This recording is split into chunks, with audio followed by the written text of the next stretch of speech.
Easter பண்டிகையொட்டி உலக புகழ்பெற்ற வேளாங்கண்ணியில் தமிழ்நாடு மட்டுமின்றி வெளிநாடுகள் மற்றும் வெளி மாநிலங்களிலிருந்தும் ஏராளமான மக்கள் குவிந்து வருகின்றனர். இதுகுறித்த கூடுதல் விவரங்களோடு நமது செய்தியாளர் லெனின் இணைகிறார். வணக்கம் லெனின், விவரம். ஜெயஸ்ரீ, ஈஸ்டர் பண்டிகையை முன்னிட்டு வேளாங்கண்ணி புனித ஆரோக்கிய அன்னை பேராலயத்தில் நள்ளிரவில் சிறப்பு பிரார்த்தனைகள் நடைபெற்றது. இதில் பல்லாயிரக்கணக்கான கிறிஸ்தவர்கள் பங்கேற்று வழிபாடு நடத்தினர்.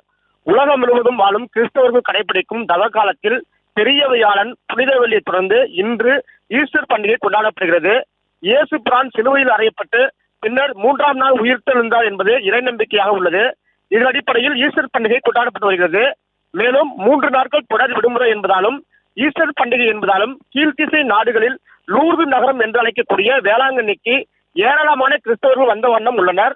தமிழகம் மட்டுமின்றி பல்வேறு மாநிலங்கள் மற்றும் வெளிநாடுகளில் இருந்தும் சுற்றுலா பயணிகள் வேளாங்கண்ணிக்கு வருகை தந்துள்ளனர். மெழுகுவர்த்தி ஏற்றியும் மொட்டை அடித்தும் தென்னங்கன்றுகளை காணிக்கையாக செலுத்தி தங்களது வேண்டுதல்களை நிறைவேற்றி வருகின்றனர். வேளாங்கண்ணி பேராலயம், கடற்கரை, கடைவீதி, பழையமான கோயில் உள்ளிட்ட பல்வேறு இடங்களில் மக்கள் கூட்டம் அலைமோதி வருகிறது. குடும்பத்தோடும் நண்பர்களும் கடற்கரையில் குளித்தும் செல்ஃபி எடுத்தும் ஈஸ்டர் பண்டிகையோடு விடுமுறையும் கொண்டாடி வருகின்றனர். ஜெயஸ்ரீ, விவரங்களுக்கு நன்றி லெனின்.